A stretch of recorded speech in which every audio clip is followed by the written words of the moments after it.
So thank you very much, Massimiliano, for joining us today. Give us this seminar. Thank you for being here. Also, those connected from remote. Massimiliano Zanin received his PhD degree in electrical and computer engineering from the Universidade Nova de Lisboa in Portugal, and he's currently a researcher at the CSIC, Interdisciplinary Institute of Complex Systems and Physics,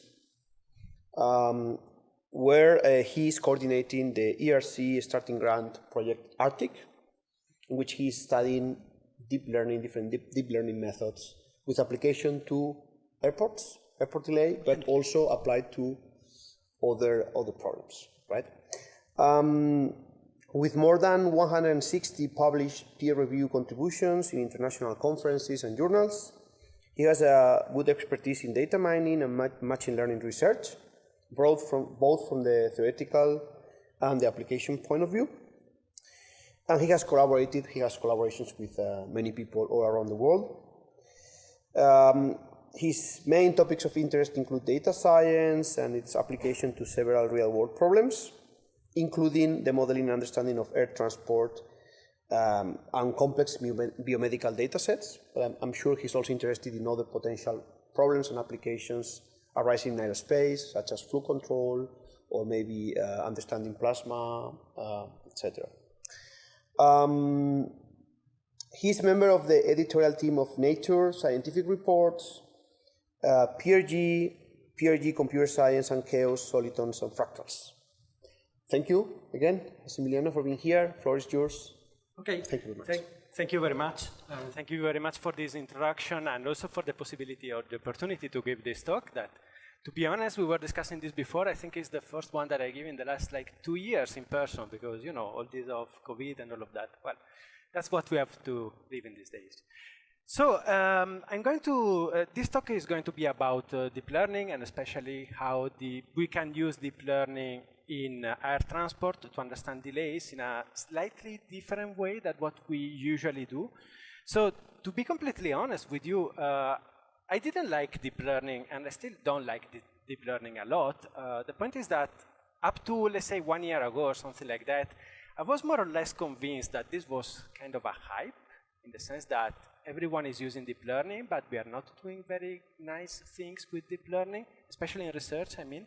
Why is that? Well, because my view is that I was checking papers that are published using deep learning, and I think that there is kind of a pyramid in which you have the majority of the papers that are at the bottom that are quite useless, and from a technical perspective, they are actually a nightmare because they are completely wrong or they have a lot of problems.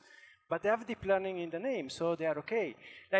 For instance, as you were saying, I'm editor of Nature Scientific Report. And there was some point, last year, in which every single day I received a paper that was titled something like Classification of COVID-19 X-ray chest images with, and then something of deep learning. Every day I received a different paper. And I checked this a couple of days ago in the internet, and according to Google, there are 23,000 papers published on classification of COVID-19 X-ray images. And actually I was curious, and I talked to a friend of mine who is a doctor, and he works with this kind of patients, and I asked him, but do you need a model like this to classify patients with COVID? He said, no, I know that they have COVID. I mean, in some cases, I might do an X-ray just to check if they are okay or whatever, or if they are not okay, but I don't actually need to know that they have COVID. I know that they have COVID. There are other ways. So, these papers are completely useless, and I mean, are mostly useless. And from a technical perspective, if you know a little bit about classification, any classification problem, any classification model, you have also another problem that you take this table taken from one of the most cited papers that do this kind of classification, and it said, okay, table 1, detail of data set, which is a grammar nightmare, but let's go beyond that. What you have here is that you have 25 images for people with COVID and 25 images for control subjects. So 50 instances in total to train a deep learning model. Wow. I don't know, what's that? I mean, is that what's telling you? Is that generalizable to the whole population in the world? Or it's just, you know. So there are a lot of papers that sadly are like this, that I think that are quite useless and not technically really solid. Then there are a smaller share of papers that are technically okay, at least they are technically okay, and that's good. But, I mean, they are useful at times, but not completely. Let me discuss an example of this. If you work in air transport and in delays, for sure you have seen that there are a lot of papers that take some data and try to predict delays of aircraft landing on an airport, which is perfectly okay. And then you have a paper in which they add a specific data, like, I don't know, they add some weather information and so forth, and they can improve the error in the prediction by 0.5%. Okay, great, and what? So you have reduced the error at 0.5%, and what are you going to do with that model? Are you going to deploy that model at the airport? Are you going to recommend aircraft to take extra fuel as a function of the delay that you are going to predict? If you have an instance in which you predict a 0 delay, then you take 0 extra fuel, and then you have a problem because there actually are delays. You have a safety problem. What about that? Do you take that into account? So the point is that, yeah, they are technically okay. They do a good study, but this is not the same as being useful because there is another step that you have to take. And then, sadly, I would say there is a small share of papers that are both technically correct and also useful. And for this in air transport, I think that you can look at what they are doing in Maastricht, in the Maastricht Control Center. They are doing some very nice models based on deep learning to forecast trajectories and all of that. And they are useful because they implement those in their system, in their real system. And actually what is funny is that they don't publish a lot because they don't need to publish. I mean, they have a model that works, they implement it in the system, and why should they publish? So there is this kind of pyramid in which I think most of the papers are not very useful. And why is that? Well, I think that there are 3 reasons, essentially. The first one is, okay, let's be honest, it's very easy to publish, right? I mean, there are many cases in which you feel that, okay, I will put the deep learning somewhere in the paper and then the paper will be accepted. Even if you ask for projects, research projects, and you don't put something about data analysis, machine learning, or whatever, you feel like something is missing, right? They will probably, I don't know, tell me something that this is not complete. So it's a hype, of course. I mean, there is a lot of work going on there, and you kind of have to include deep learning. There is an intrinsic limitation of deep learning that we know quite well, and is that it's a black box. So I have a model, I train a model, I get some results, and then it's very difficult to go and understand why I got those results. That's a problem that we have with deep learning. But the third point that I think that a lot of people are not taking into account, or at least they are not seriously consider this, is that there is an association between deep learning and prediction. That is, deep learning is for predicting. So if I tell you this talk is about delays in air transport and deep learning, I'm sure that 99% of you will think, yeah, you are going to predict the delays using deep learning.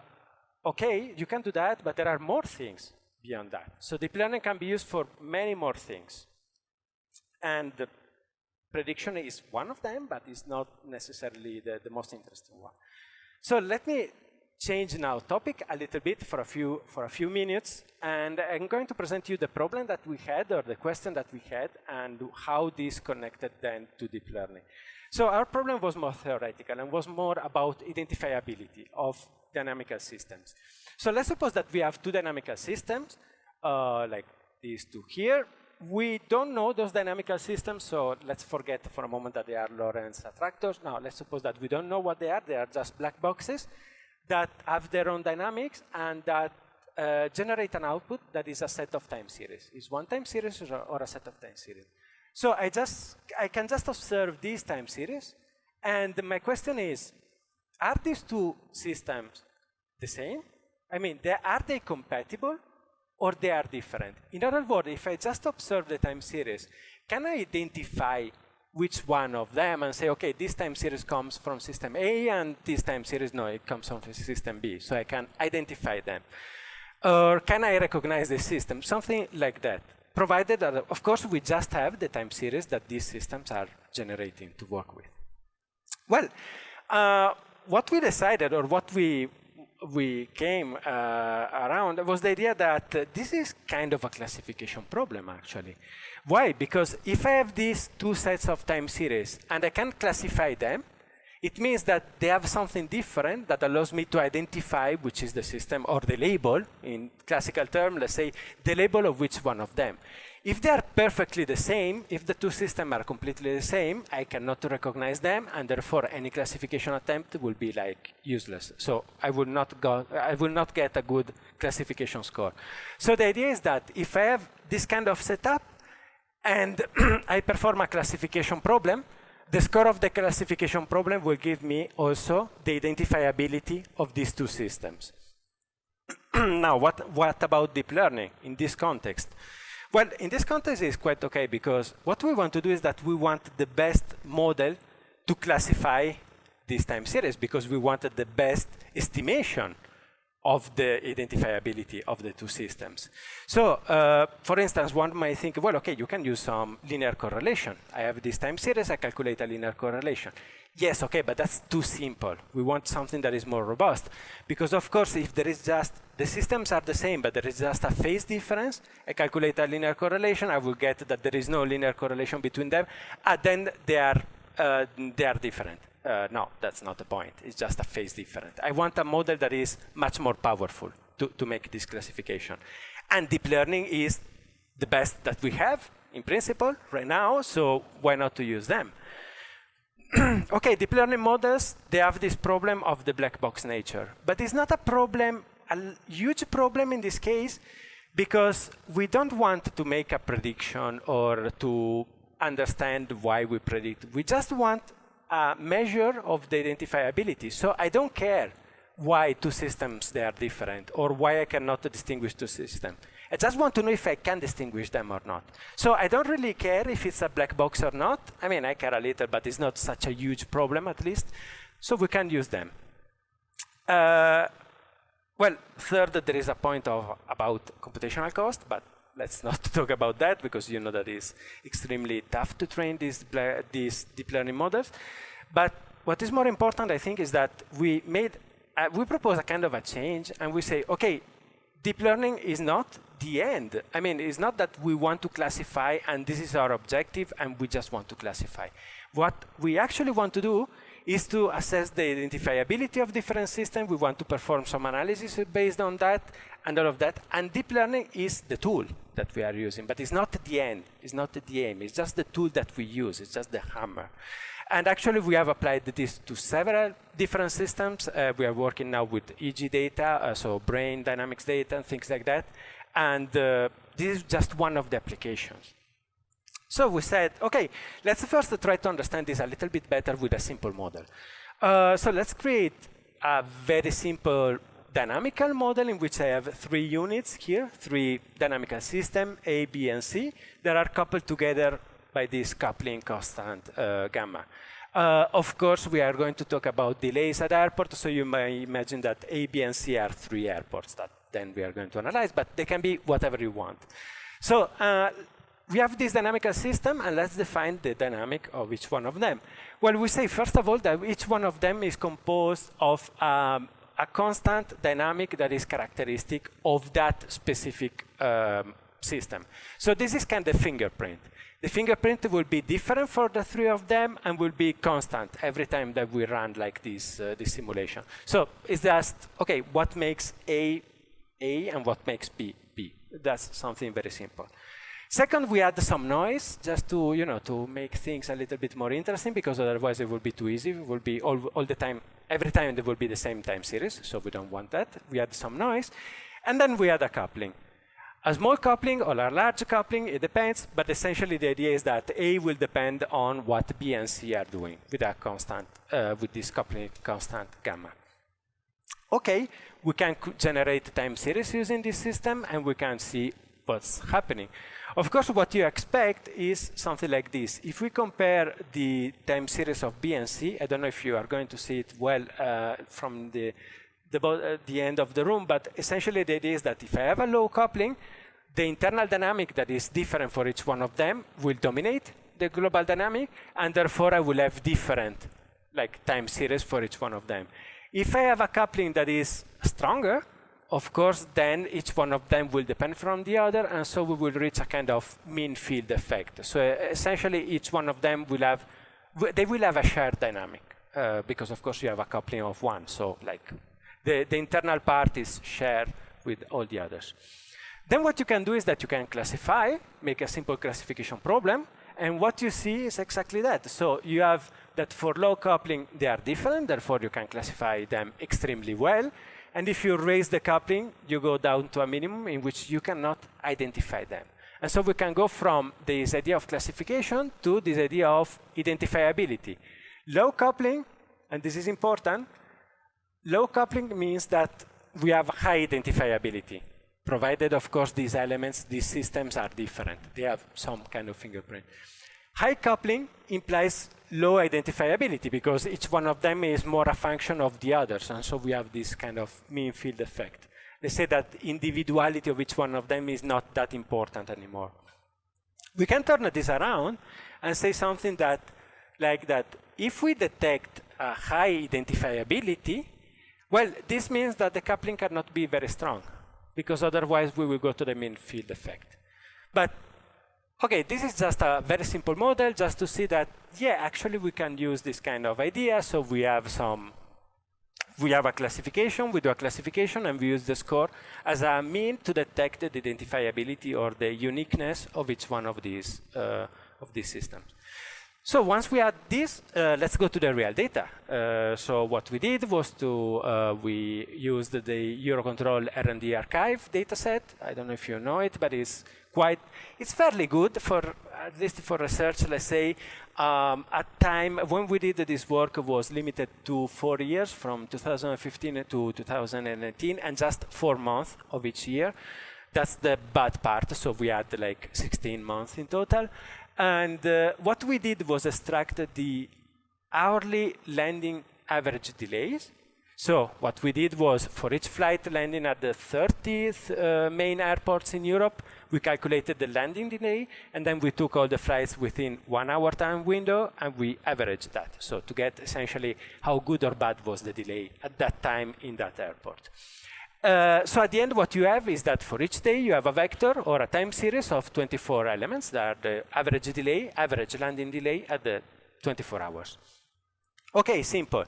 There is a small problem, though.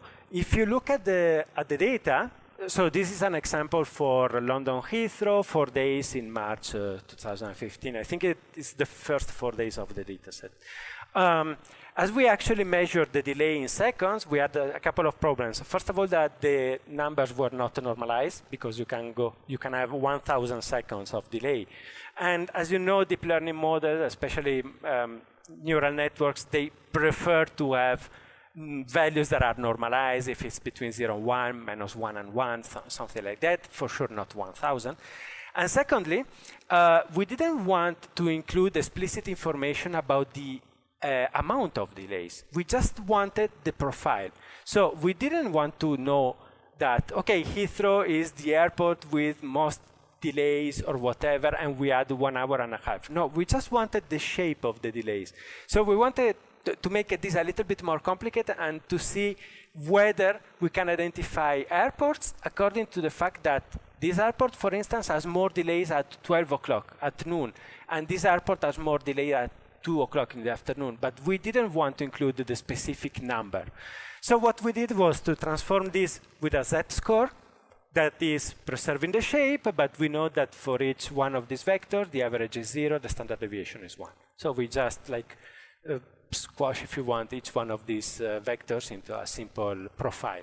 So here we are not analyzing average delays as such, we are analyzing profiles. That's important. So when along the day we have delays, we have most of the delays.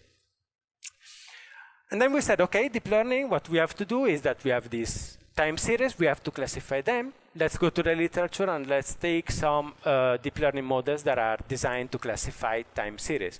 Actually, there are not many. You can refer to this nice review on the topic. It's quite interesting. I think that most of the communities like working on classification of images or things like that, and time series is not one of the super trendy topics. Still, we use these 5 algorithms with these 5 models. Residual network ResNet is usually the best one. It's extremely powerful. But actually, you can see that you have, I don't know, multi-layer perceptron that they are not designed to analyze time series. I mean, these are like standard models that someone said, OK, let's try it to see if they work with time series. And some of them work and some of them are not. But OK, this is what we have in any case. So we have these 5 models. And then one question could be, OK, which one of them we should use? Well, this is a problem because, first of all, we didn't know at the beginning which one was the best one. Now we kind of know that ResNet is always, if not always, is most of the time the best one. But we didn't know at that point. And also there is a problem. We want to know if 2 sets of time series are different. And each one of these models, at the end, they try to detect a specific pattern in the data that can be different in different models. So ResNet will try to identify some kind of pattern, and I don't know, FCN will try to identify another pattern. But we are not interested in a specific pattern. We are interested on whether there is a pattern that is able to separate the 2 groups or to classify the 2 groups. So what is the solution that we got? Well, we just run the 5 models, and we retain the best classification score. Because if just one of those models is able to separate the 2 groups of time series, it means that they are different, so they are identifiable. And for us, it's OK. We don't need to know why exactly. So OK, we ran this, as you can imagine, quite a lot of time to train all of this system, but whatever. And we got some results. So we went there. By the way, yeah, first we have to do some tuning. You have to be careful with the number of epochs in the training to make sure that they all these models reach like a stable result. Of course, this model is stochastic, so you have to run a lot of iterations or random iteration on the data in order to be sure that also the score is OK, which equates to a huge computational cost. But this is what you have with deep learning, whatever. So we go to the results. And this is the results of the classification between each pair of airports. So we have 30 airports, and we want to see how they are identifiable. This is a little bit complicated to see. So what I can do is that I can plot the average classification score per airport. And here we got a surprise, to be honest. I mean, here, I don't know if you can read this, but let's say the lowest classification score is 85%. And the best one, you go above 95%. So it means that if I give you, well, if I give the model, to be specific, one time series, and I ask the model, is this from London Heathrow or is this from Madrid Barajas? With more than 95% of the time, it will be able to identify that this is Heathrow. Now, this is kind of surprising, right? Because, I mean, we know that delays depend on several factors. There is a random component in the delays. Yeah, but if delays were random, we wouldn't see this. Delays also depend on the traffic that you have at different airports. True, but I mean, more or less all airports have the same traffic, right? Because usually people want to arrive at noon or at night, so you know that there is like a double peak, and of course you have delays at some point. So, but here what it's telling us is that given 2 airports, we can identify if delays, if these profiles are of one of them, with more than 95% of precision. This is huge. So airports are extremely unique in their profile of delays. So we were a little bit shocked by this result. I mean, it was not that what we would expect. Actually, we were expecting, I don't know, around 70, 60% or something like that. Suddenly we have 95. So we started try to understand from where this came from, this result came from. OK, so delay profiles are not random. That we can already say. Given a delay profile, I can identify essentially what is the airport, the original airport that is showing these delays. And remember, we don't include the amplitude of delays. It's not that Barajas has a lot of delays and therefore it's bad and therefore I can identify it. No, it's probably that Barajas has some specific delays at 4 o'clock that you don't see in any other airport, which is weird. OK, so what we did was to try to identify groups of airports that had similar delays profiles. So essentially what we did was we considered that this uniqueness is a kind of distance, And we use this distance to create groups, to make a cluster, essentially, to detect groups of airports that have similar characteristics. Because at the beginning, we thought, this may be because of the time zones that we have in Europe. So, for instance, if you have most of the traffic is arriving at 1 o'clock, 1 o'clock is not the same in London and in Germany. There is 1 hour difference. So maybe this is what the model is detecting. But actually no, because if you look here, there is one community that is UK plus Brussels. Why Brussels there with UK? Well, we don't know. Maybe this is something related to weather, because this is kind of an homogeneous zone. Here you have another in the center. By the way, here what you have represented with the 3 colors are the 3 largest clusters that we detected. So yeah, there is another cluster in the middle of Europe. Maybe it's a kind of weather issue. It may seem so, because actually there is here one community that is Barcelona and Malaga. So maybe it makes sense, because it's like Mediterranean. We have some bad weather in the Mediterranean, and this is affecting all the Mediterranean. But then you have another cluster that is Palma, Athens, and Warsaw. It's like, what? I mean, do you have like the 3 most extreme separated airports in Europe? They form a community. So they have similar profiles. And they are not similar in terms of quantity of traffic, nor like that. So there is something weird there. It's not just weather. Maybe weather can explain some things that we see in the center of Europe, but not in general. Also, what we did was something very simple. Okay, let's see if there is a correlation between the identifiability of airports and their traffic. And actually, there is a slightly positive correlation. Is barely statistically significant. So the larger you are, the more identifiable or the more unique you are in your delays. Okay, let's take this into account for later. Let's remember this. What we did also was to try to check if this identifiability was constant throughout the years. So we reproduced the same results, but considering the data of just 2015, 16, 17, and 18, so separated. And as you can see, I mean, results are very similar. There are some small differences between consecutive years, but they are very mild. So airports are identifiable, and also this identifiability is constant through time. It's something that is not appearing at some point. It's like something intrinsic to the system. And also, because I live in Palma, so it made sense to analyze that.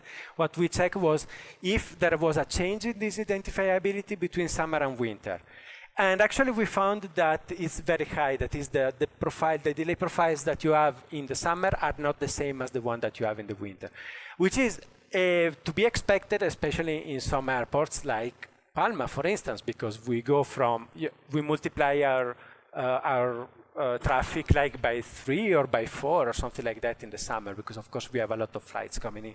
So it makes sense that maybe in the winter we don't have delays, and then suddenly in the summer we have a lot of delays. So this makes sense, and this is one of the results that we could easily understand, at least. So trying to sum up or to give some conclusions, kind of, what we have done here. Well, let's say that we have used a different way of understanding delays or analyzing delays that is based on this idea that I want to try to understand if airports are unique some way in their evolution of the delays throughout the day. So we used this deep learning approach. Results were extremely good, actually much higher than what we expected. And we got this, that 95% of the time you can more or less identify from which airport is a profile that you are looking at. Which is surprising, I would say.